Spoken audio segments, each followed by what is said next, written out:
Welcome back to the Quantum Guide Show. Today, I'm very happy to bring on a new guest, Will Badie. Let me tell you a little bit about him. Will Badie is a meditator. Will Badie is a meditation teacher and author of You Are the God You Seek, an ebook on mindfulness and spirituality. He is involved in a variety of different activities, some of which include music, podcasting, stand-up comedy, semi-professional basketball, spiritual evolution, coaching, and public speaking. His main goal is to inspire his fellow man to see the divine in all things. He is extremely passionate about helping people to uncover the divine being that dwells within them. Bringing peace to himself and others is truly what he is all about. He believes that all people are beautiful, and he has dedicated his life to helping others see that beauty inside of themselves. All of the links are featured below in the description. Please do check me out, subscribe to my channels, leave me a comment, like my videos, and share my content with your friends. And I'm very happy to let you know that you can now join my channel to help support my work and also to take advantage of my perks. So without further ado, Will, welcome to the Quantum Guide Show. How are you? I'm great. How are you? I'm good, thank you. Yeah. So this is going to be quite an interesting discussion today. So, not sure where you want to start. How about if we start off with you talking a little bit about how you discovered your inner resources, what prompted you to publish your ebook? Oh, yeah, I think that's a great place to start. Maybe last year, that was probably around April. Um, I I was at a job that I really didn't want to be at, and I got really bad at quieting my inner voice. Like eventually, it started screaming at me, and eventually that led to me leaving that job and trying to make money in ways that were more authentic, more thing.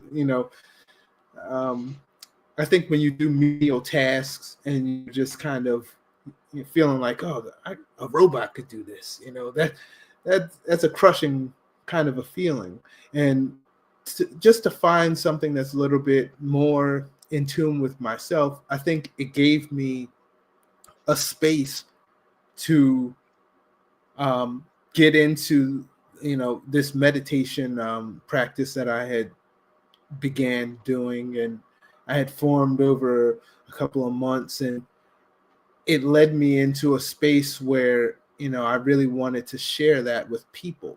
I didn't just want to have that be something that I just did myself. So Mhm. I ended up, at first I was just going to write a article, and then that kind of turned into, oh, there's more I want to say. And that was the reason why I just said, I'm just going to make an ebook. It's nothing huge, but I just wanted to get that information to anybody who could use it.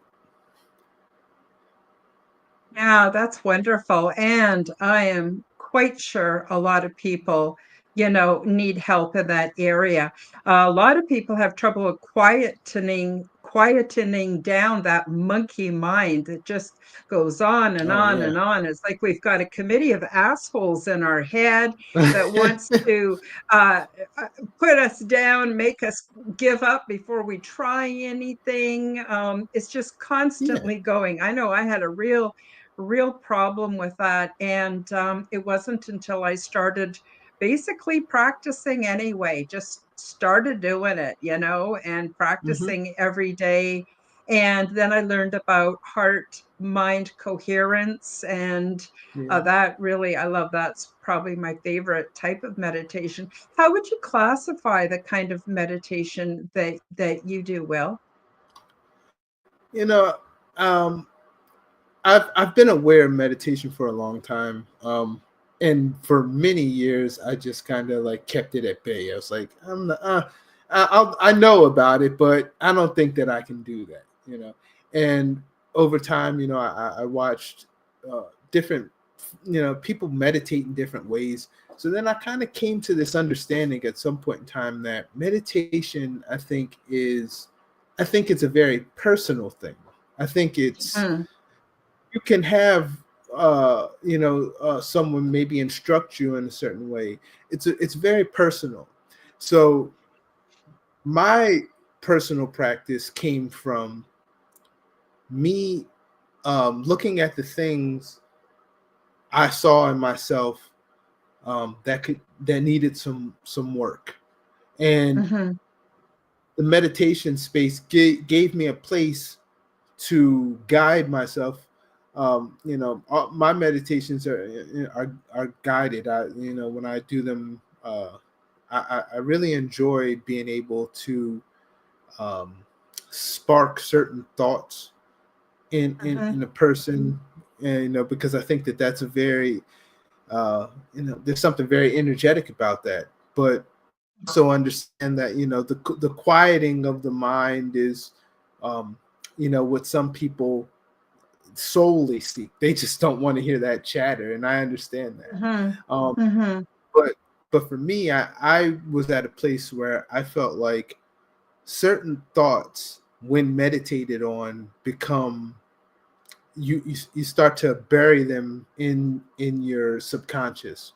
Mhm. When these things become, I heard someone say, the subconscious mind is very much like a garden. The things that Mhm. the seeds you plant in it, they become things. So Mhm. um, I wrote about in my ebook. I had started with this meditation that I called the quad meditation, that had to do with um, first, the cue was for quieting the mind so that you can get into a space where uh, personally I try to seek out um, the presence of the creator when Mhm. I get quiet, so that I, all that chitter chatter, I'm trying to quiet myself to a place where I can um, see and feel the creator's presence within me, without, everywhere. you know Mhm. and you know the after the Q, the U stood for utterance, and then usually I would do some sort of vocalization, where either that be a singing or humming, or um, just raising the scales of my voice, because I think that there's something very you know very visceral about our voices. They're very powerful. They have Mhm. the ability to, to create music, to say things that become things. So Mhm. getting that online, it was really important for me, because I've lived a life where I've quieted myself quite a lot. So Mhm. sometimes it's hard for me to speak up.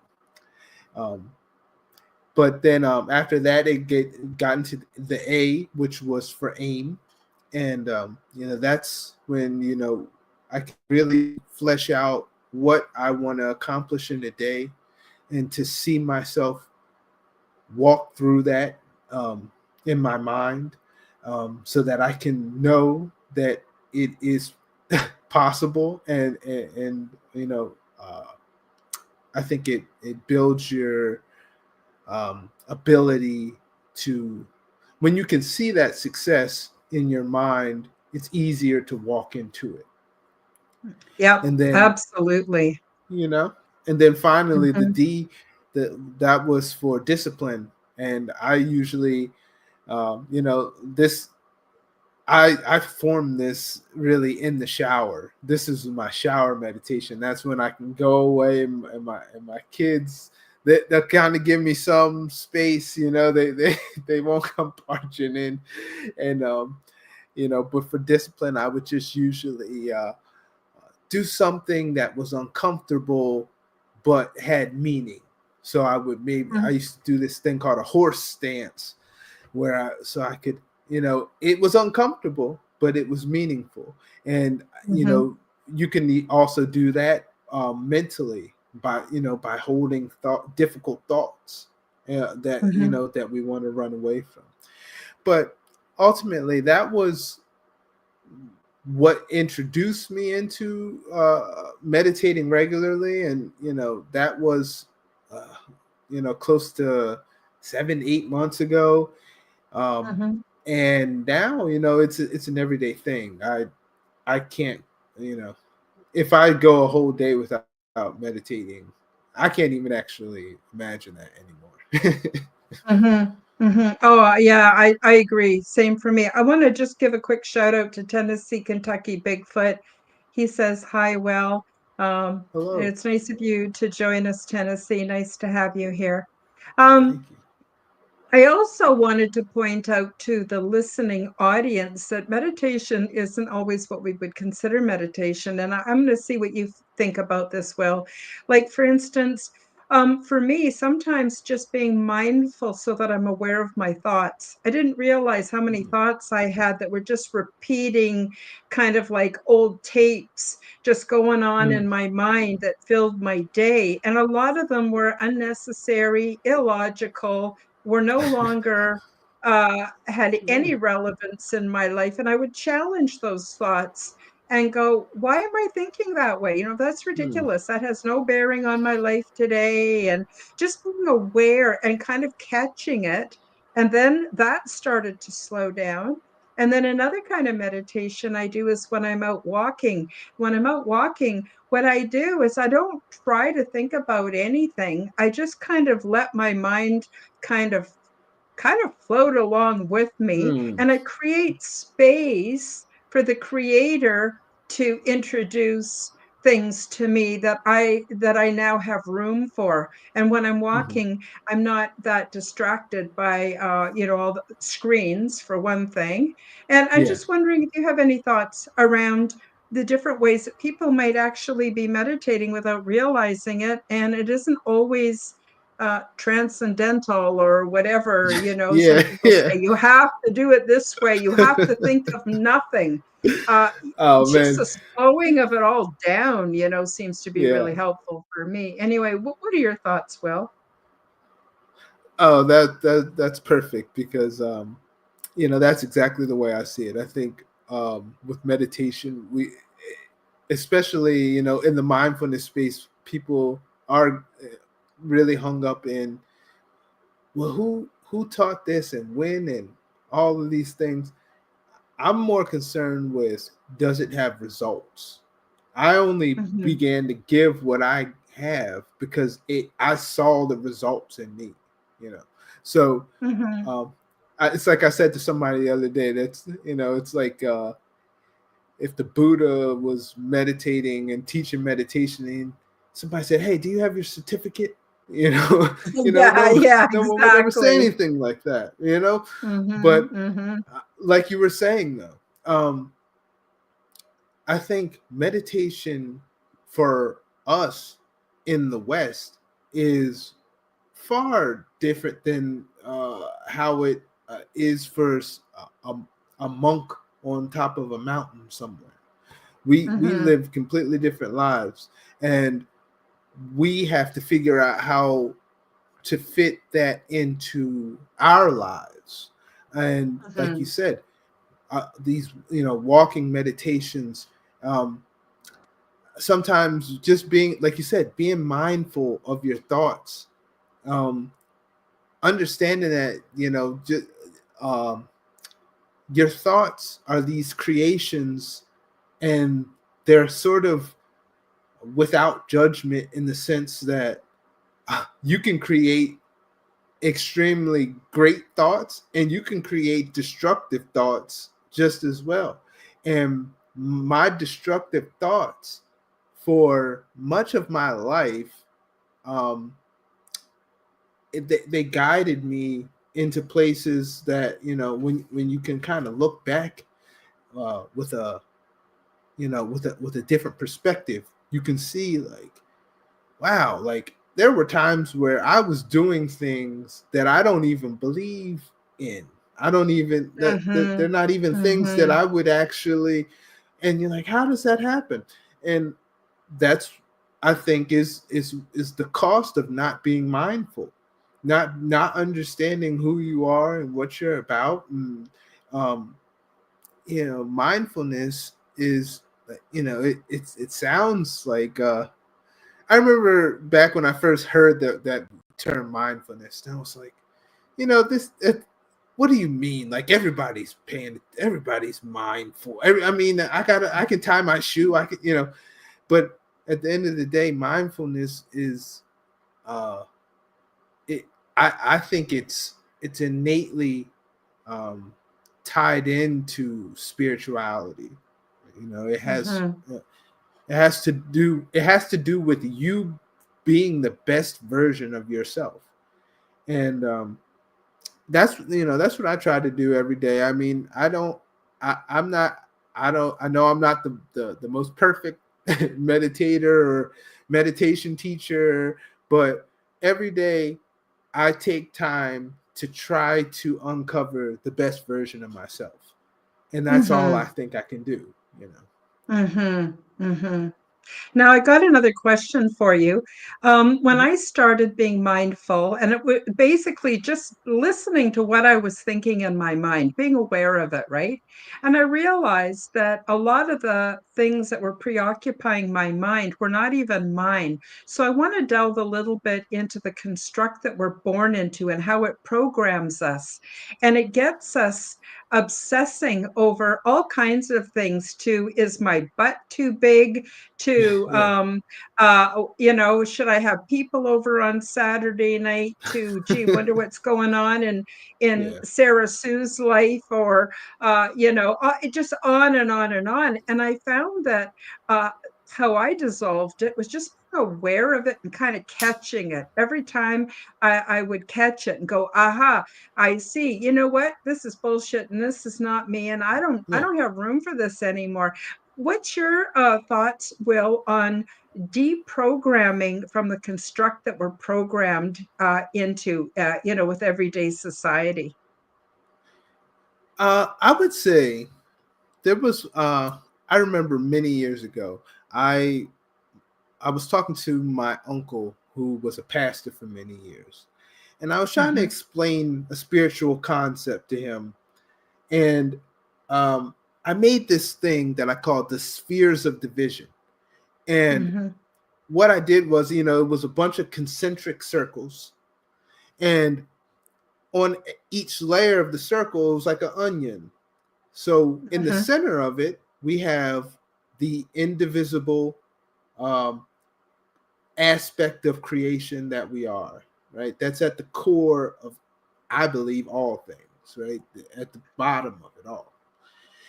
And then us being in three-dimensional reality and as human beings, we have a particular set of attributes that are given to us, right? So we're born into, yes, we have the creator, but then like the first level of illusion is that you exist in three-dimensional reality. So Hmm. there's the first layer, right? And then when you start to stack these layers, you say, well, I was born on this planet in this galaxy. I was I was born in this country at this time to these people. To When you start to really look at the layers, that there's so many layers that obstruct the truth of the creator being inside of you. So in deconstructing that, I think maybe the best course of action, or what how I've tried to approach it, is every time I see an aspect of my identity, I I check it, in the sense that I say, okay, yes, I am a man, but that does not make, but I'm not going to be a child about it and be like, well, I'm a man, so that means men are the best because that's what I am. And every time that I find that part of an identity that is easy to attach some kind of um, attachment to, really, and say, yes, I'm with that. I'm with those, like I heard somebody say one time, they said ideologies are not our friends. Mm-hmm. But we attach to these things and then we let them define us. And ultimately, I think that's what happens when we lose sight of source, Mm-hmm. when we lose sight of the fact that what is inside of me is inside of all things. Yep. Very good. Very good. Yeah, very well explained. Um, getting on a little bit more into your ebook, what can people expect? How can people, first of all, what can people expect within the ebook, and how will your ebook help them? People will want to know that. Well, I think for a person who may be getting into meditation, I think that it's a very, I created that book or that ebook. I created that at the beginning of a journey into uh, mindfulness and meditation. And because I came from that perspective, I think it's really good for people who are um, thinking about it, who maybe are a little bit turned off by the idea of the intensity of meditation. Sometimes people just don't want to deal with. They're like, I'm not sitting nowhere for even 10 minutes, 5 minutes. You learn people just don't like sitting with themselves. Those thoughts, they eat them up. Um, but ultimately, I think it it can really give you a perspective into um, the connection between mindfulness and spirituality and why these things are interconnected. I think that's the basis of where I was at with that, and that was the main thing I wanted to communicate. Mm-hmm. And so, what I'm hearing is that the benefit of the book to people is to help them get started. So, this is sort of a where do you get started in all of this, and what will it do for you? And I think that is what the benefit of the ebook is, so that people can have a nice practical guide that's not just a bunch of words, it's actually tried and true, because you've been through that Yeah, yourself. Would yeah, you agree with that? absolutely. That's the main thing. I I never want to give somebody something that when they go to try it, it has no benefit. And Mm-hmm. this has changed my perspective on my life, on who I am, and what I'm capable of. So Mm-hmm. ultimately, that's what I want to give people. That's why I became a meditation teacher. I'm also a certified life coach. Um, my life, in many ways, has been about trying to bring harmony to a situation. Mm-hmm. Yeah, I think that's really, really important. Now, let's talk a little bit about your life coach services. So, what kind of things can you help people with? Well, first, let me say that I've never actually seen anybody for life coaching. I am a meditation teacher, but I am a certified life coach, but I actually haven't actually gone down that road. I have a certification, but that's one of those things that is coming up. But Mm-hmm. as far as meditation, um, and ultimately one day it will lead into life coaching. But as far as meditation, I offer guided meditations that I create, also personalized um, uh, meditations. I'm actually in the process of like making my website right now, so Mm-hmm. that will, mostly it will be about uh, um, it'll be personalized. I don't want to. I know that people have different needs, and sometimes I think Mm-hmm. in a bigger setting, sometimes those needs I don't think are met. I like working with people on a one-on-one basis so that we can talk about you as opposed to some template of you. Mm-hmm. So it's not one size fits all. It's whatever the individual needs help with. So if someone came to you, Will, and they said, "I'm having a really hard time with addictions," or "I'm having a really hard time with relationships," or "my marriage is a mess," would you then be able to help everybody depending on where they're coming from and what their issues are?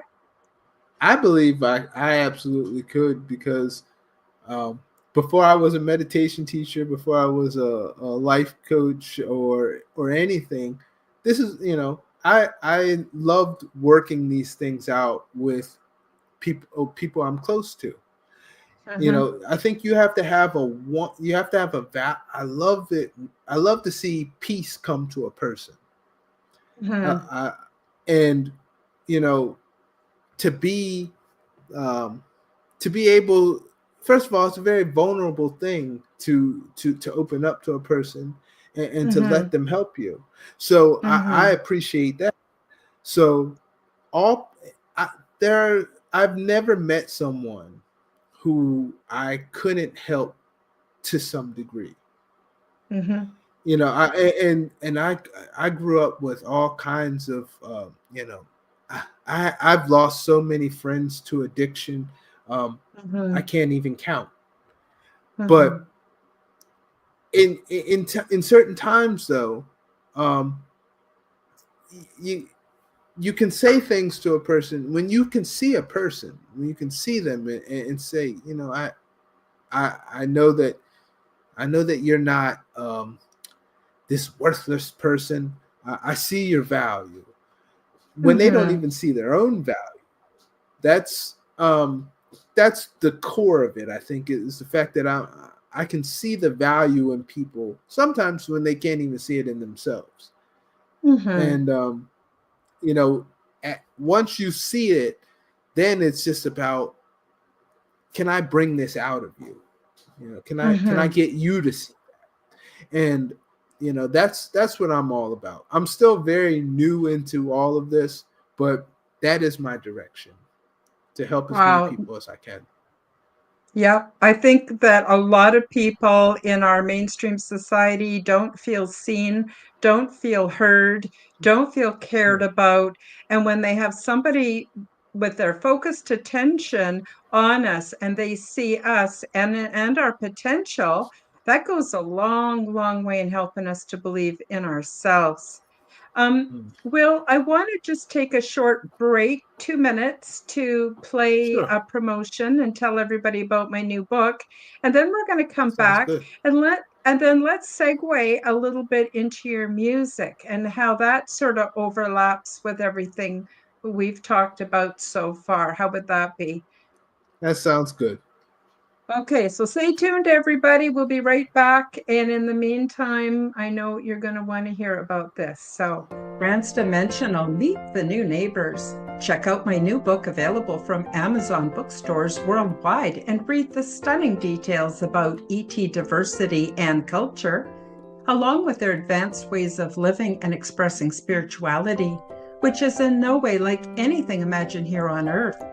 Transdimensional, Meet the New Neighbors introduces you to many different ET beings, the healing pods, the interior of the big ship, my orientation process, cultural events, and off-world mating practices. When I tucked myself into bed for the night back in 2014, I had no idea that I would be transported to the big ship, meet many different extraterrestrial races of beings, become well acquainted with their culture, and visit numerous interesting worlds. While away, I learned a great deal about the big ship, intergalactic and transdimensional travel, intergalactic planetary research, and the various options for resettlement. My true life adventures continued night after night, and I had never experienced anything like this before. The first few times that I awoke back at home, I convinced myself that it had all been some kind of a fantastic dream. But while away, I was eating, sleeping, learning, and visiting, all the while experiencing what I perceived as days, weeks, and months. I am so happy to present you with my true nonfiction account of my weird little life and the more important messages from beyond our realm that I have been tasked to share with all of you. It is my hope and sincere desire that I will inspire you to acknowledge your own transdimensional abilities and experiences so that together we can become the change we wish to see in our world. Paperback and Kindle editions are now available at all Amazon bookstores. Go to the Amazon website, select the bookstore or Kindle store, and enter Transdimensional Meet the New Neighbors by Karen Holton. The Audible version is coming out soon. And we're back. So that's sort of my claim to fame. Oh my gosh, I am I such a like that. weird Look cool. person. Thank you. Yeah, it's That's totally okay. true. And We- I just published my book in December. So for people that are interested in learning Congratulations on more. that. Oh, thank you very much. Thank you. Yeah. Yeah, it's very, I don't know. It's very strange being me, but I wouldn't trade it for anything else.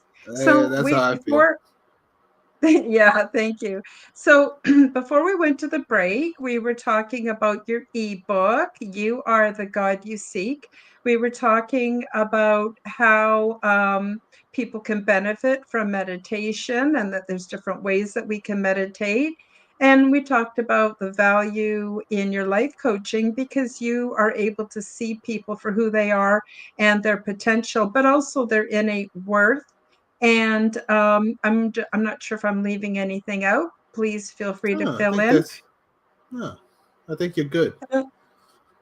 Okay, and then I thought, now why don't we talk a little bit about your music? Because I know that you produce music, you're interested in music, and I'm pretty sure there's an overlap between spirituality and music. I wondered if you want to share some of that with our audience today. Yeah, sure. I have been doing music since I was probably like in my early 20s. Um, I wrote poems and things when I was younger, and eventually I became a rapper. And uh, I was, I still enjoy that very much, but more recently, in December, I released a project um, it was very out of character for me because I was singing and instead of rapping, and um, it was a venture into mystery. It was like, I Mm-hmm, don't know if mm-hmm, this is going to work out or not. um, and I did it, and I put it out, and it was very interesting because I didn't get the response that I wanted, but mm-hmm, I got the response I think I needed. Just to, mm-hmm, you know, uh, I needed to be challenged in the sense of, you know, um, there's certain days where, I might say to myself, like, why am I even still making music? I'm mm-hmm, 37 years old. Certain people are like, you still rapping, make music and stuff, and it's like, well, I almost don't have a choice. It's kind of what I do.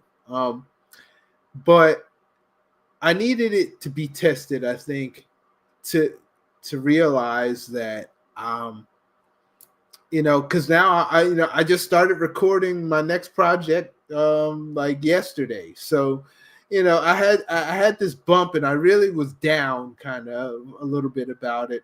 Um, but I think that's what's so great about the creative energy is that Mm. it it it flows in different ways. And some for me personally, sometimes it's musical. Sometimes even with basketball in my life has been a very a creative outlet. Doing meditations and just letting that creative juice flow is, I think that is when we are the closest to the creator. I feel like that's Mm-hmm. when that's like the creator being manifest in you, um, to the point where it's like, yeah, this is what you are, a creator. That is who you are in your essence. Mm-hmm. Mm-hmm. Now, you spoke on the first half of the program about sometimes when you're meditating or when you're in the shower, you just make sounds, and the different frequencies affect us and open up our chakras, and then now we're talking about music. So I feel that music is very important. I think it resonates within our bodies. It connects us with the spiritual realms. I think that when we listen to different kinds of music, it totally connects us with other worlds. And so I think music is ever so valuable. And a lot of people who are on the spiritual path, they're into drumming, or they're into singing or chanting or making music. But there does seem to be about that resonance you feel within your body when you're producing Absolutely. those sounds. And I'm wondering if you have anything you want to add to that. Yeah, absolutely. I definitely think that music is uh, it has the ability to take you from one place to a whole other place. I Mm-hmm. named my project "The Frequency of Love" because that was what I was trying to capture. I wanted, you know, this is like more of a R&B neo soul type of an album, and in that genre, there's a lot of talk about um, romantic love, Mm-hmm. and I wanted to create something that was about a bigger love, Mm-hmm. something that is something that is more all encompassing. I understand that the relationship thing with between people, that I there's a trillion songs about that, but I really wanted to make songs specifically to try to make people feel better, to try to empower them, and to try to bring more loving frequencies into their existence. Mm-hmm. Mm-hmm. Very important. Very important. Yeah, I think on Earth, we are missing the boat when it comes to love. Like, we think it's romance. And I believe that love is kind of like a basket. It includes different attributes, like, for instance, patience. Like, sometimes I will just exercise patience with myself and everybody I come in contact with. That is Mm, not easy. Well, that is not easy, but it's a skill mm, that I'm working on. I find that love also includes self-control. If I love myself, I'm going to be careful what I feed myself, what I expose myself to. It's like if we have a mhm. child, we're not going to let it just eat candy all the time. That's not good for its Yeah. health. It wants to, but you're not going to let it, It because wants to. it's got to eat some real food to grow properly. And we need to do that to ourselves. And I think that is Yes. also love. And faith, having faith in our ability and in those who love us and see better versions of them. So I think love is a heck of a lot more than romance, and it's not easy. It's kind of like juggling. So you're practicing patience, and you throw in self-control. Wow, now you're trying to be patient and have self-control, and then you throw in, something else like peace, being peaceful. And Yeah. it's like learning to be on Circus Soleil, just trying to get all these That's a great all way of these putting it. Yeah. elements all these Yeah. elements happening in our own life. And we're not taught that in school. We're not taught that in churches. We're not taught that, it seems, anywhere. And it's like, absolutely, for me, it's fundamental. And I'm wondering if you could speak a bit towards that as well. That's, that to me, that what you said was so true. Um, there's a song that I haven't recorded yet that I wrote, and the name of the song is "What Could There Have Been Before Love?" You Mm-hmm. know, before the creator uh, separated into its first division, and then that urge for togetherness. You know, what could there have been before that? There's so, like you're saying, love is a language, and uh it's a way of being. It's not so. Of course, there is the love that you have for people in your family and friends and things like that, but love is, to me, a frequency. Mm-hmm. It's it is the frequency of, I have high worth, and I also see your high worth. And then being able, I love the days when I can strip it all away, and then I can see that the creator is everywhere. It's in Mm-hmm. everybody I talk to. There is no, it's there is no the separation that is purely a creation of my mind. It's not Mm-hmm. it, that is, to me, maybe the I don't know what you would call the greatest kind of love, or Mm-hmm. I understand that, love is, romantic love has its place in the world, Mm-hmm. but I think that we get so caught up in that, we feel like there are certain people that we're supposed to love, and certain people we're not supposed to love. And I think that is kind of like at the core of what our issue seems to be here on this planet. Mm-hmm. Mm-hmm. Yep, I would agree with you. I'm wondering, we have a few minutes left to the show, and I'm wondering if we could Mhm. talk a little bit about basketball, because I actually had kind of an awakening experience with basketball. So I was Wow. going through a really bad time in my life, and I had a basketball, and I just used to go out and I used to just bounce this ball. And Mhm. pretty soon I was able to walk along while I was bouncing the ball. And then I was able to bounce it all the way down to the basketball court and start, shooting baskets and stuff. And you know what I found? I don't know if I'm crazy or what. Maybe you can explain this, but I found that I was able to develop like a quantum field relationship with that ball. I was able to do things with that ball that I never knew were possible. So, for Mm. instance, I would be bouncing that ball and I could almost make it stick to my hand and have it also release. I was able to Hmm. bounce that ball and do things with it that defied gravity. I was able to even, I know this is going to sound completely nuts, but I was even able to slow down time and speed time up while I Mm. was completely focused on bouncing that basketball. Have you had that Yeah. experience, Will? I've had that experience so many times that I don't even know. Now it's just sort of normal to me, because Mhm.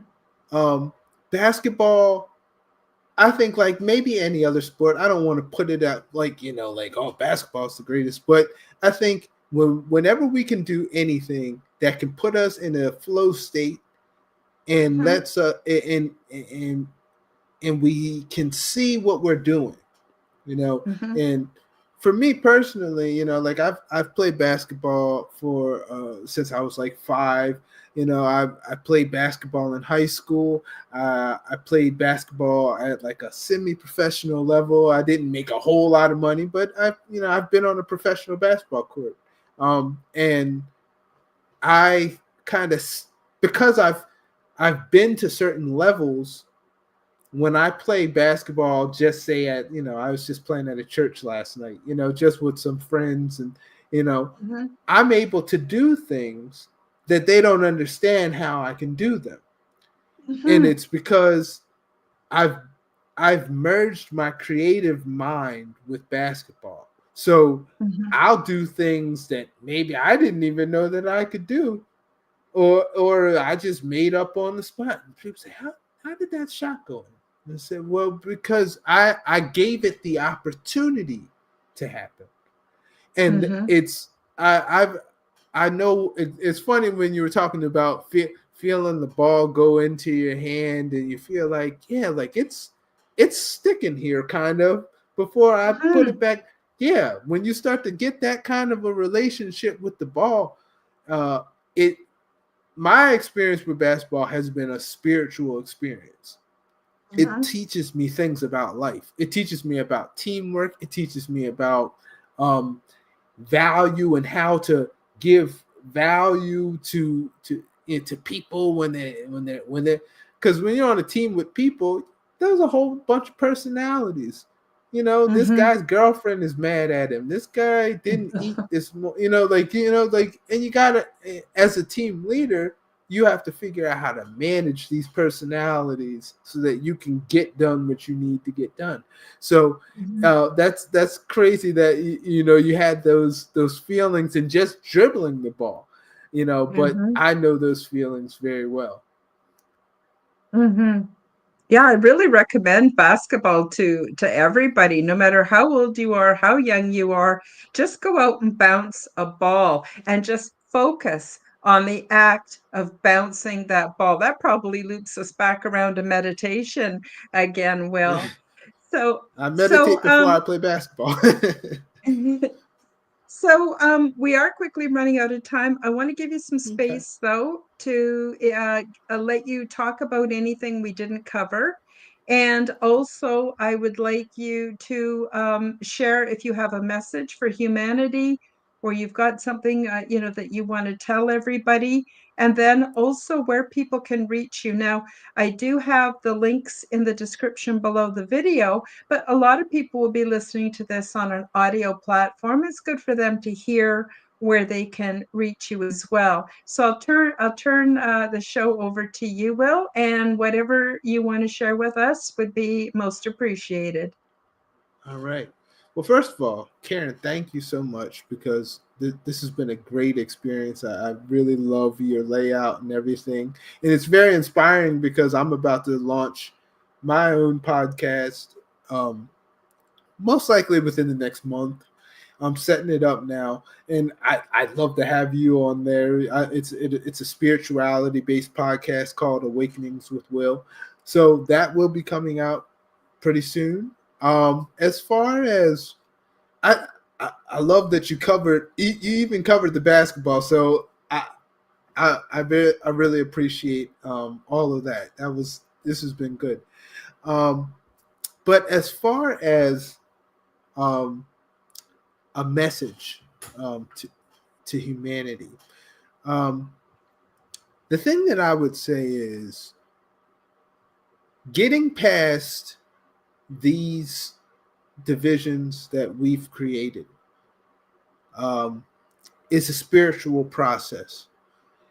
I know that there are a lot of different attitudes in the world. There are different perspectives, but just as long as it's okay to be different and have your own differing perspectives. I know we all do, um, but it is also important to understand that when if you value yourself, If you can find value within you, expand that outward.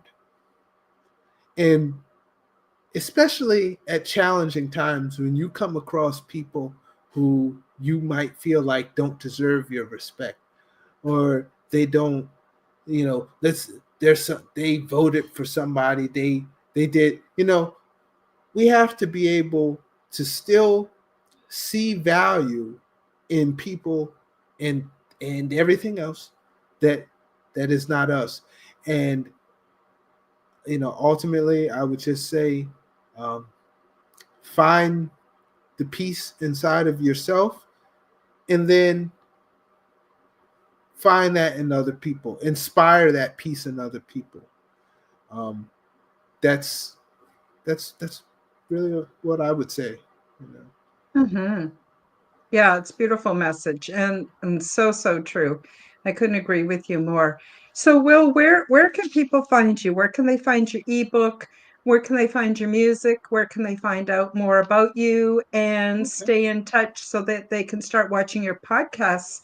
By the way, I would love to be on your podcast, so just shoot me an email That would be great. anytime and we'll make it work. But yeah, where can people find you? Well, you can always just email me at willbadie@gmail.com. That's probably the easiest way to get a hold of me. I don't have to worry about being flooded with people, so I can just put that out there. So I'd love to hear from you. As far as my music, I make music under the name of Flycyte, Flycyte. It's on Spotify, it's on YouTube Music, it's on Amazon Music, and iTunes. That's my latest album that just came out, The Frequency of Love, Volume 1.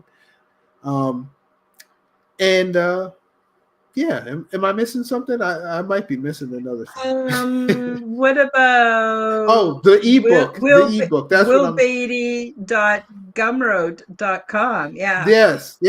That's the ebook. So you can find my book on Gumroad. And if you if you email me and we get to talking, there's a good chance I'll probably send you it free anyway. So I'd love to hear from you.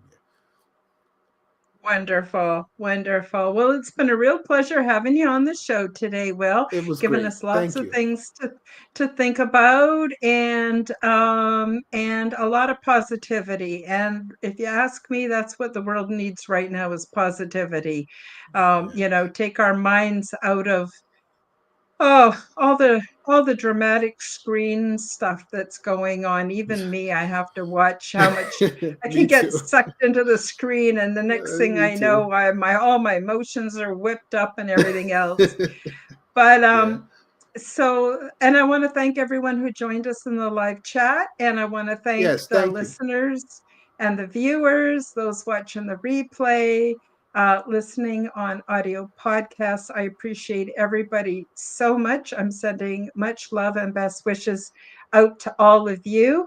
And I want to remind everybody that I do have a show on Sundays called called Aliens and Angels, and I will be actually reading and discussing chapter 2 from my book that was recently released. And I guess that's about it for today. Again, Will, thank you so much for coming on the show. It was a real pleasure to have you. I Thank you wish for you having all me. the best and all the You too. success that's possible. And let's together make this a better world. And so until next time, we'll say bye-bye, everybody, and thanks for joining us Bye. Thanks. on the Quantum Guide Show. Thank you for joining me for the Quantum Guide Show. Become the change that you wish to see in the world. Subscribe to my YouTube and other channels at Karen Holton TV. Click the like button, leave me a comment, and share this podcast with your friends. Read about my true life ET contact in my book called Transdimensional: Meet the New Neighbors, which is now available in Amazon bookstores worldwide.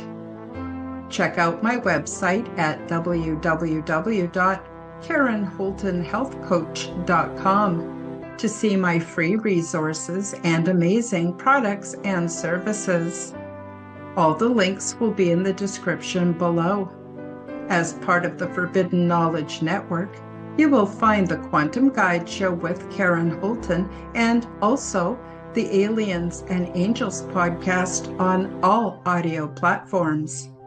Until next time, keep up the good work.